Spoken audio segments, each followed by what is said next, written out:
Hi guys, and welcome back to my channel. My name is Joy, and today I got a special video for you guys. I'll be doing my birth video, labor story.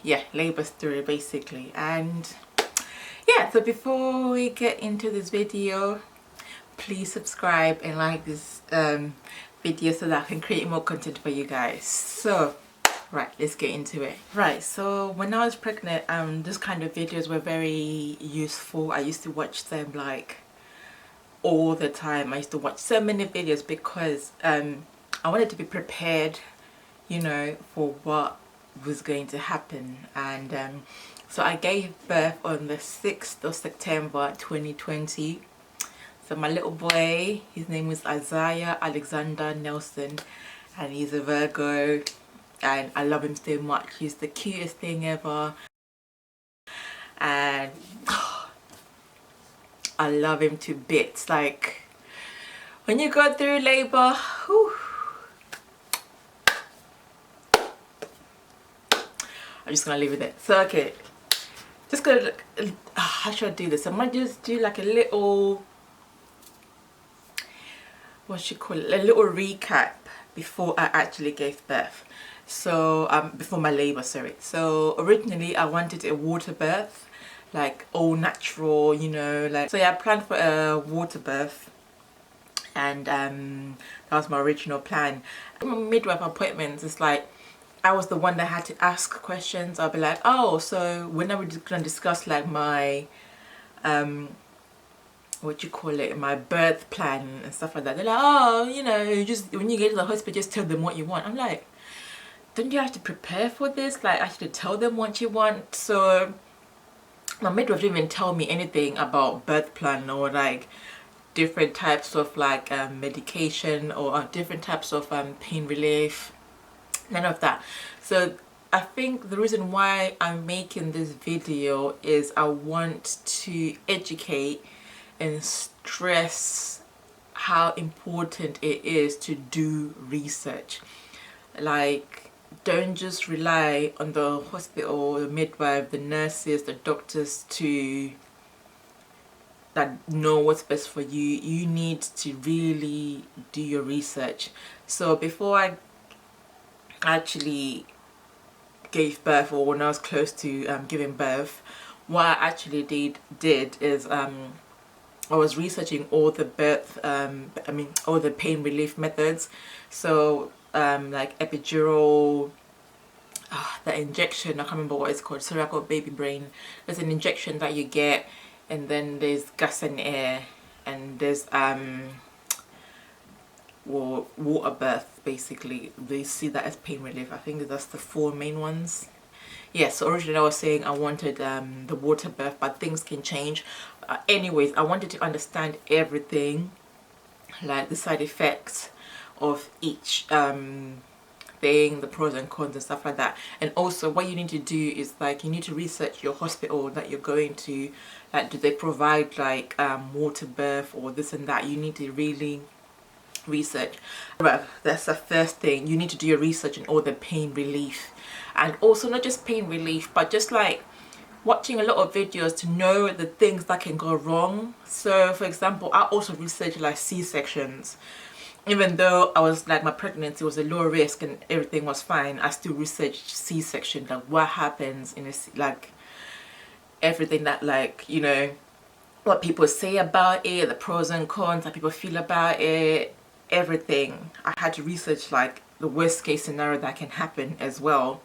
And after I done my research, it was like, it's a good thing that me as the woman, I know all these things, but the key thing that I really wanted was for my husband as well to know all this information, because when you're in labor, sometimes you're not thinking straight. You're going through pain and emotions and everything that you can be going through. So it's like the doctor or the midwife can be asking you something and you just like, you never know like what ward you're in. So the key thing that made me really adamant on my husband knowing all these things as well. It was, I wanted him to, like, if there's a situation where I'm out of it with my mind, he could make the decision for me. And what encouraged me to do this is, like, I watched Grace Agilora's labor story, and what she went through, I was like, oh Lord Jesus, I don't want to go through that. I really don't want to go through that. And also another thing was the whole story of the whole story of Nicole Thea. Oh, that really touched me, and it touched my heart, and I was just like, I'm not even going to talk about it too much because that really disturbed me. That, anyway, yeah,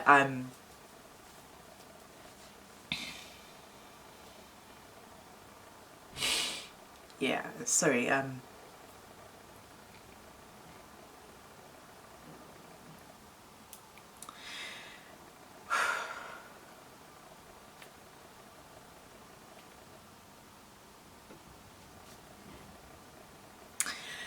but yeah, as a black woman, I think, oh, I'm getting emotional, sorry guys. I think it's really important for you to know this information for yourself, because there's people that know, we live in a world, which is sad, but we live in a world where it's black women, you know, like, we've given birth and all the stories. There can be racism, they cannot, there can be a lot of different stuff. So it's good for you, that knowledge is power. It's good for you to know this information for yourself. And so that's the first thing that I just wanted to really talk about. And I cannot stress enough how important it is to know this information for yourself, and also your partner, or even if it's not your husband, whoever, your friend, your mom, whoever that's gonna be there as your birthing partner, they need to know this information for you and know what happens as well. Alright, so let's get into it. So yeah, so I said I gave birth on the 6th of September 2020.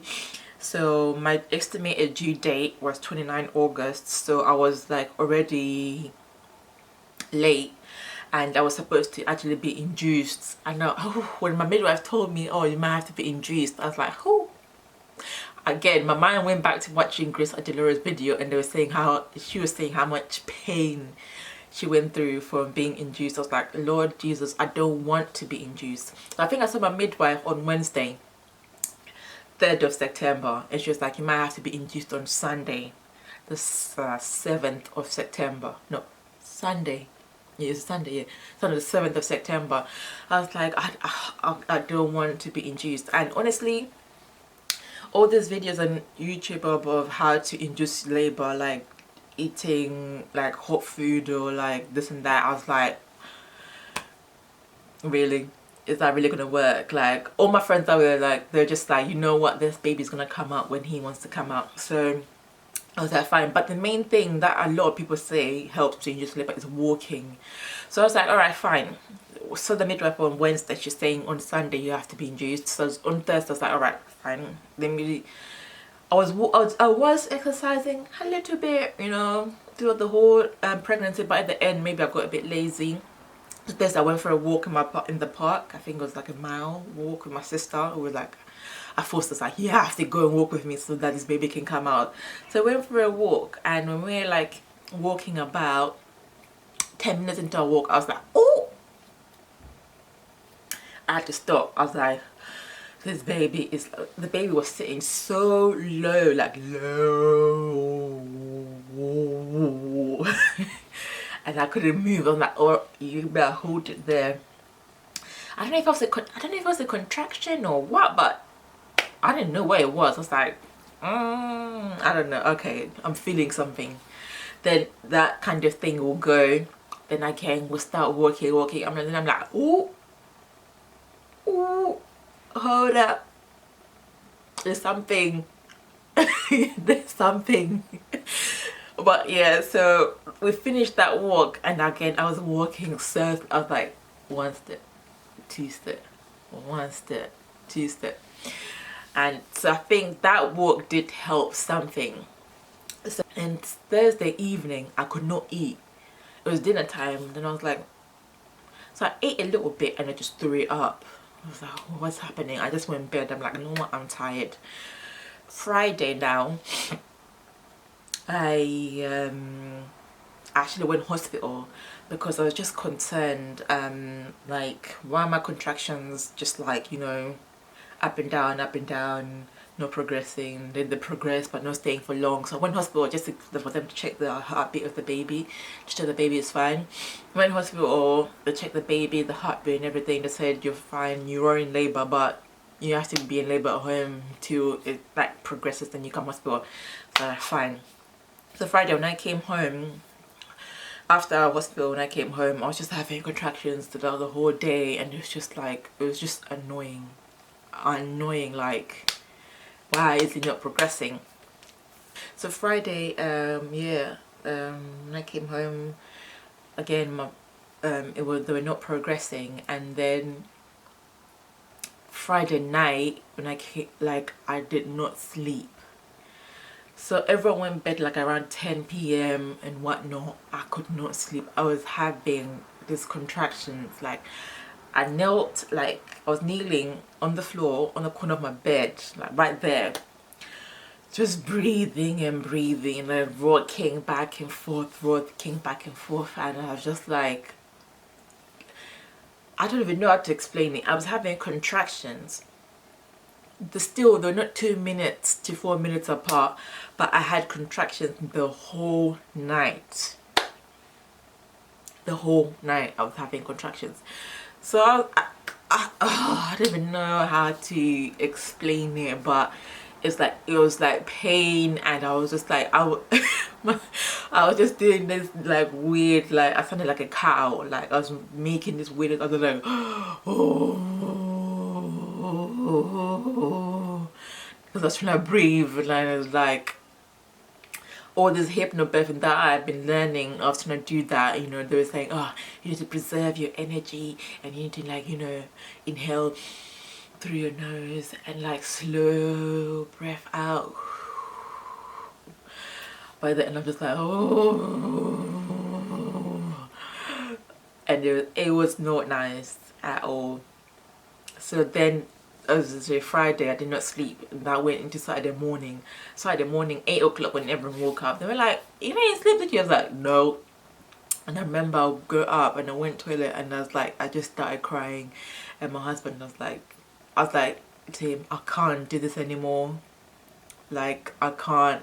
I've been awake the whole night having contractions that are not progressing. So then he was like, alright, fine, let's go hospital. So I packed all my things, my, you know, hospital bag, everything. I was like, I'm going hospital. Like, I don't care what they tell me.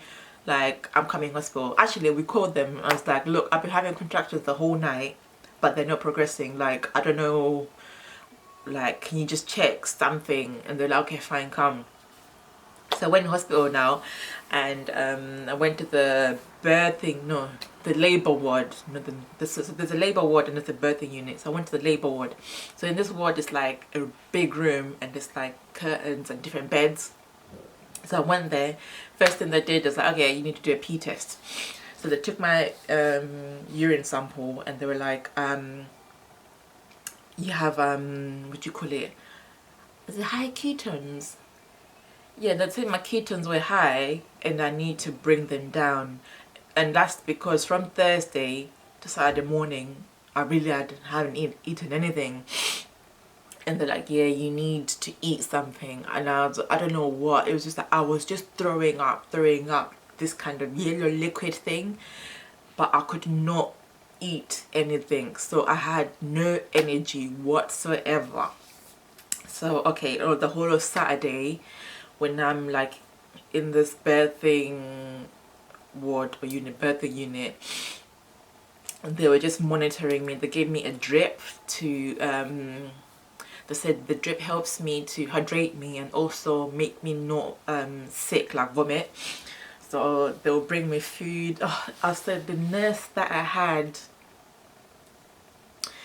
she was heaven sent. She was like so nice. So it was an awkward thing because in this birthing unit, I was the only person there, so the whole room was empty. It was just like me by myself, and it was so sad because I was even asking them like, look, I know it's COVID, but there's no one in this room. Can my husband come? And they were like, no, he cannot come. And I was just like, I was going through those contractions and just like gripping the bed, and I'm just like it was hard. It was definitely hard. So yeah, throughout the whole of Saturday, there was a nurse and was it a nurse? I don't know. A nurse and a midwife that were looking after me. So throughout the whole of Saturday, from 8 in the morning till the evening, I only managed to eat one digestive biscuit and one, like, not those little thin breadsticks, they're like a finger, the thin little ones. One digestive biscuit and one breadstick. That's all I managed to eat. Oh, another thing about it, yeah, I'm actually pissed off because my hospital bag had some banging snacks, you know. I had like chocolates and like biscuit, everything. Like, I had so much food in my hospital bag. I had a hospital bag and I had a food bag. That's how deep it was. But all I could eat was one digestive biscuit and one breadstick, and that's like. And then the midwife, so this nurse that was treating, she was so nice. She was taking blood samples. She had also done a COVID test for me. Yeah, she did a COVID test for me as well because it was mandatory for everyone to do a COVID test. And yeah, and I was like, wow. She was like, oh, you're right. She was rubbing my back, and I was vomiting in front of her. She's like, it's all right, don't worry, don't worry. And she's like, you need to eat something so that you have energy to push. And I was like, I'm trying, I can't. It's like, it was so hard for me to eat. I don't know why. And they were like, every time I was doing a urine sample, I think almost like every 3 hours, they were like, your ketones are still too high. Like, this is dangerous. Like, you don't have energy to actually push your baby out. And I was just like, oh my God. So then the midwife then checked me, I think in the around maybe 5 or something. She checked me to see how far dilated I was, and I was only like 2 centimeters dilated. I was like, why me? I was like, oh my God. I was so disheartened. I was like, how can I be 2 centimeters dilated when I've been in labor? No, I've been having contractions like for so long. They were like, oh, I think we might need to actually send you home so that you can actually, you know, labor at home and then come in for delivery later on. And I was like, oh, okay, that's fine. And so, okay, we need to do one more urine sample. We've done another urine sample. They were like, unfortunately, actually, we can't send you home. But yeah, so they said they can't send me home because my ketones are still too high. So basically I had to stay overnight. So they moved me to a different ward overnight. So my mum, and so this whole time from like Saturday morning to Saturday evening, my husband was in the car park just sitting there waiting. He didn't want to go home. I was like, oh, bless him. It's like, can they not allow him in? They were like, no, strict rules, he's not allowed in. So my mum and my sister then came in the Saturday in the evening. They brought me food, like home cooked food, so that I could try eat something hot to gain energy, so that my contractions can actually progress, because I just had no energy whatsoever. So yeah, they came in and they gave me food, and I just put it there. Like, I just didn't have energy to even like get up and get the food. And what my mum had to do, my mum is like, I swear, you in this situation here, you need someone that's like on point. So my mom then said, oh, she outside the ward, she spoke to one of the midwives, and she was like, please, she was begging, was like, please, my daughter is like, she's been struggling, she's been in labor for like almost 2 days now, she has not eaten anything, please just go like open the food for her and force her to eat like something, please, please, please, please. It was like an Indian woman. And luckily this Indian woman then came to me in my room.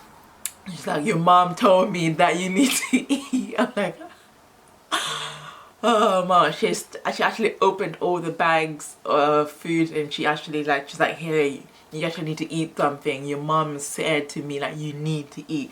So after that, I actually then managed to eat something. So then around I lost track of time. We went now into Sunday.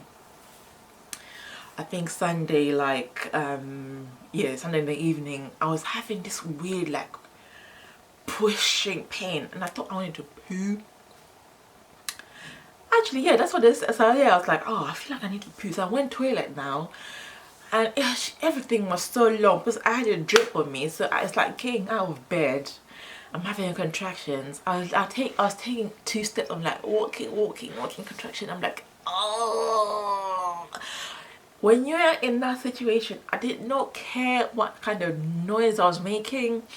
I did not care if I was gonna wake up the whole world. I was just like, I don't care anymore. Like, this is it. Like, I don't care. So yeah, I was walking to the toilet now. I was like, I think I need to poo. So I sat down in the toilet now.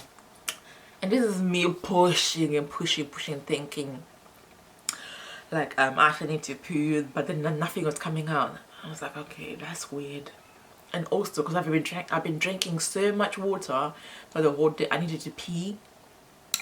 And I was like, why can I not pee? I can feel like my bladder's bursting, but I can't pee. It was just so weird. So then I went back to my room now. Luckily the midwife I think came a couple of hours later, and then she was like, oh, you need to do another thingy urine sample to check so that we can check your ketones. I don't know, probably this was like midnight or something. I don't know, I can't remember. I lost track of time. And I was like, okay, I've been trying to pee, but I don't know why I can't pee. Then she felt my blood. She's like, whoa, the baby's sitting so low that it's pressing on my bladder. That is, I like something like I actually can't pee because it's pressing on my bladder so much. So then I was like, oh, okay. So then she's like, oh, I'm gonna have to put a catheter on you so that I can take your urine, basically. I'm like, then I remember saying, is it gonna hurt? And she was like, no, it should be fine, it doesn't hurt that much. I was like, okay, fine. Just bust it open, and she put the catheter in, and I don't know how they do it. It's just like a tube thing, and they put it on your pee hole and they press it, and then yeah, my pee came out, and it was like, she was like, oh my god, yeah, that's like a lot. I was like, okay, that's good. So yeah, she managed to do another sample. She's like, okay, your ketones have gone a bit lower now, which is good. And I was like, oh, okay, thank god. Then I think she then came back again later to my drip. I think it was empty now, so she came to refill my drip. And then I was like to her, like, I have this weird urge feeling that I need to push. She's like, okay, let me check how far you've dilated. In my head I'm like, oh, I bet I'm probably like 3 centimeters dilated. I was like, I just given up, really. And then she checked me, and she's like, oh, well, that progressed quick. I was like, what? She said, okay, you're 6 centimeters dilated now. That means well, you have to give, like, you know, like, it's starting basically. And I was like, thank god, thank you Jesus. Then I had to move to the, oh, she was like, oh, we have to move you to your birthing room. I was like, oh, thank god. And I was like, can I call my husband? And they're like, yeah, you can. And then I called him. I was like, babe, yeah, it's happening now. I'm 6 centimeters, and they said I'm kind of ready to start pushing, and or not start pushing, but to start prepping me, you know, to put me in the gown and like whatnot, and go into a different room. And he was like, okay. So he said it to me on the phone, oh, okay, fine, I'll be there in a minute. I was like, okay, cool. So with this whole situation, I'm thinking he's in the car park this whole time. Little did I know that he had actually gone home to like shower and change and come back. So I don't know what, in my head it felt like 5 minutes, and then he was there holding my bags and everything. But then later on, like when mom was telling me the whole story, they were like, so from my house to the hospital, it's a good, I would say 30 minutes on someone that drives like normal average speed. But my husband does not drive normal average speed. He just like, he speeds everywhere. So I don't know how he got from my house to the hospital within 5 minutes. I don't know. He he was telling me like he didn't care about any speeding tickets or anything. He just dashed out the house and just drove. My mom was even scared that he's gonna crash or something, but yeah, he was there so quick. Shocking. But anyway, yeah, then he was there with me in the room, and I had a black woman who's a doctor. I was like, thank you, Jesus. And the midwife that was there, she was a black woman as well. I was like, yes, yes, thank you, Lord. And yeah, so then she was like, oh, she was then prepping me, you know, putting on my gown, and you know, I had to like tie my hair and whatnot. She's like, okay, so what birthing or pain relief do you want? She's like, do you want gas and air? I was like, in my head I'm still thinking I'm having a nitrous. I was like, no. She's like, are you sure? I was like, okay, yeah, let me take it. Then she gave me gas and air. She's like, oh, you're gonna have another birth, are you gonna have epidural? I was like, yeah, I'm gonna have an epidural. Because later on, I mean, before that, I had discussed with my husband and with my mom as well, and I said, I don't think I can do this natural birth anymore. Like, I have no energy. Mind you, I haven't eaten. All I have eaten is the digestive biscuit. And that's like, I have no energy to push. Like, I was just so tired, because this is like 3 days now of me just being in labor. And I was like, I'm gonna switch from this natural birth thing, I don't know who I think I am, to to epidural. And it's also Grace Aguilera's video. She was like, oh, do you think I'm like Superwoman or something? I was like, you know what, Bunny, this whole thing of natural. I was like, no. I was like, give me the epidural.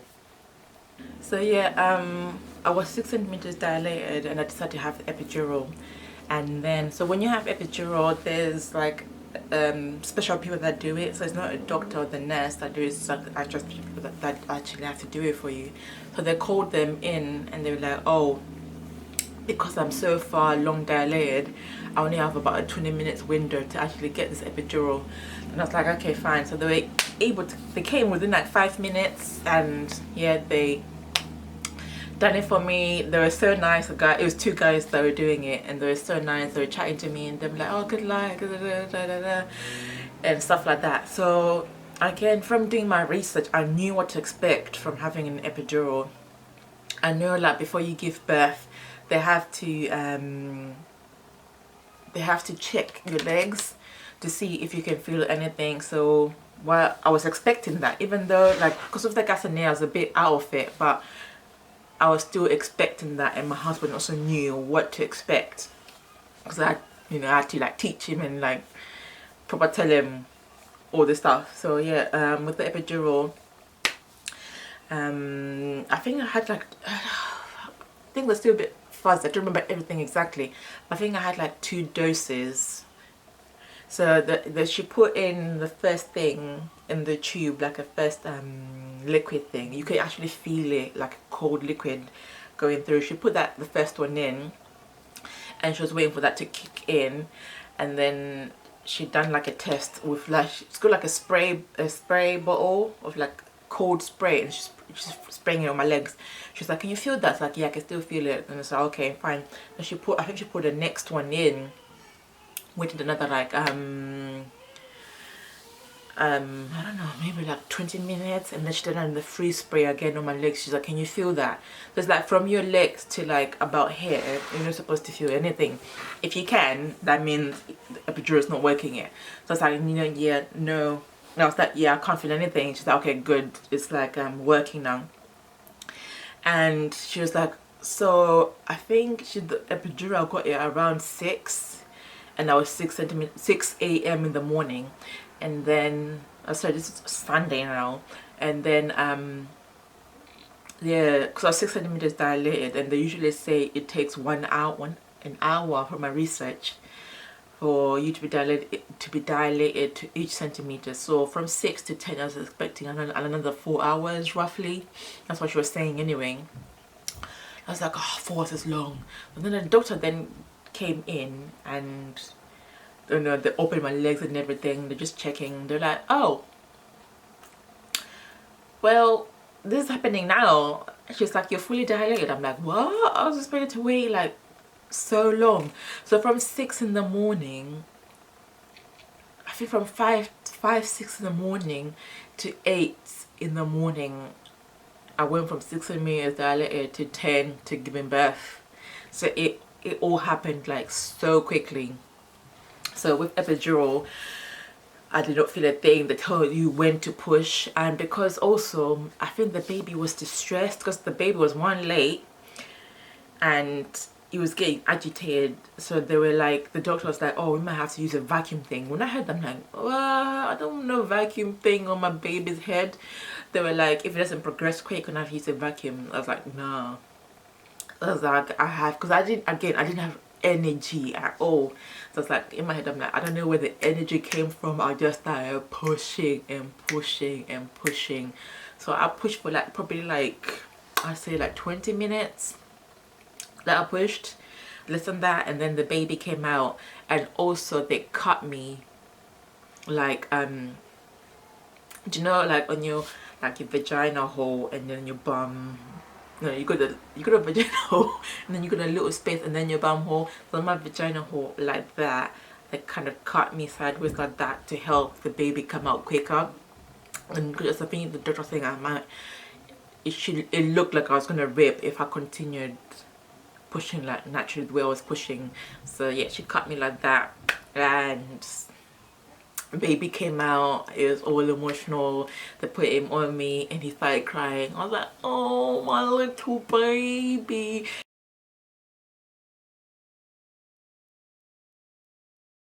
And they weighed him, and he was like 4.31 kgs. So it was 9 pounds something. I was just like, I started crying. I was like, it was just emotional. And so when they cut me, it was finished, and the baby was on me. They then they took the baby, weighed him, cleaned him, and they gave him to my husband. So he put him like in his like first little outfit, his nappy and everything, and his little hat. And in the meantime, they were actually like sewing me up. When I think about it now, I'm like, imagine if I didn't have no epidural and they're sewing me up like this. I was like, I could see the midwife with, and the needle, it looked like, not your needle thread, the needle that you use for weaving your hair, like a curved one like that. That's what it looked like. And I could just see her going like that. I was like, and I was like, I'm so happy I can't feel a thing, because it just looked crazy basically. And yeah, so that is my labor story. I'm actually gonna cut it short. I've missed out some bits because this video is gonna be way too long, but the key things that I want to say to everyone, or to people watching this video, I feel like it's like, one, the things that I done for my labor that really worked for me is, one, I prayed. I used to pray so much, not just for a safe delivery. Don't just pray for a safe delivery, but for the people that actually are working around you, the doctors, the midwives, I don't know, whoever, the assistants and the whatnots and whatnot. You need to pray for those people, because it's like your life is in their hands. So that's why when I saw like my doctor, she was like a black Nigerian woman, I was like, oh, thank you, Jesus. The midwife and like everyone that was working on me was black, except for these two other women that came in later on when they were talking about the vacuum thing. But yeah, so these two black women, the two main black women, I think they looked after me. They were like, "Oh, you alright, Joy?" Da, da, da, da, da. They were explaining things to me. They were looking after me so well, and I was just like, this can only be God. So you need to pray to say, God, people that are gonna work around me, the doctors, the midwives, and touch their hearts so that they can work for me and not against me. So you just need to make that prayer, and every single person that was involved with my story, everyone was just amazing. When I say amazing, and just to clarify as well, like at the beginning, the one I had another midwife. She was not black. She was like this white midwife, and another one that was white, and then the Asian one, and then the doctor that was black, and then another midwife that was black towards the end. But all of them, they were just, honestly, they were sweet and gentle. They were like, they looked after. I felt so safe in their hands. Like I was like, yeah. So you need to pray for these people that are gonna be cutting you up and whatnot, injecting you with stuff. You need to pray that they have like kind hearts. That's one thing. Second thing is like, you need to please read, like do your research, know your information. Just don't expect like, you know, just to go in there blindly and they're like, oh, do you want, I don't know, this this injection thing, oh jeez, I can't remember what it's called, do you want that? And you're just like, yeah, but you don't know the side effects of it. So read all the types of pain relief that are there, read the side effects. There's so much YouTube videos, just watch YouTube videos. If you don't want to read, that's fine, but please do that for your own sake so that you know what is happening. And also, like with your birth plan for an option A, option B, and option C, and know everything that's going on. And also, even though you plan a natural birth, please also watch and research stuff about a C-section, so that when these things are happening, you mentally prepare for it. You know what I'm saying? So my mind, I was mentally prepared even for the worst case scenario. If I was to have a C-section, I was mentally prepared for it, because I knew like it's not easy to heal from a C-section, the mental strength that you need after a C-section and all of that. So I was prepared.